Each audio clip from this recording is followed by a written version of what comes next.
ఈ బాక్స్‌లో ఏమున్నాయో తెలుసా?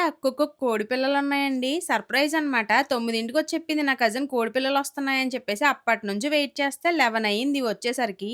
కోడి పిల్లలొస్తున్నాయిరా అని చెప్పేసి వాళ్ళ తమ్ముడికి ఫోను చేసి చెప్పిందంట. అయితే బాగా పెంచు పందాలకెళ్తానని చెప్పాడంటండి. కోడిపందాలనే మాటే మా ఇంట్లో ఎవరికీ నచ్చదండి. అసలు ఎవ్వరు వెళ్లరు. కానీ ఏంటంటే వీళ్ళ ఫ్రెండ్స్‌తో బాగా తిరిగి కోడిపందాలనే పదానికి బాగా అలవాటు పడిపోయారు. ఇంతకీ వీటిని ఎక్కడి నుంచి తీసుకొచ్చారో తెలీదు కానండి. వచ్చేటప్పటికి మాత్రం ఇలా నీరస పడిపోయినియి. సో, మేము కేజ్ అయితే ప్రిపేర్ చేశామనమాట. మీకు ముందే చెప్పాను కదా! నేను చాలా బర్డ్స్‌ని పెంచేదాన్ని. బర్డ్స్ ఇచ్చేసాను కానీ కేజెస్ అయితే మాత్రం అలా ఉంచాను.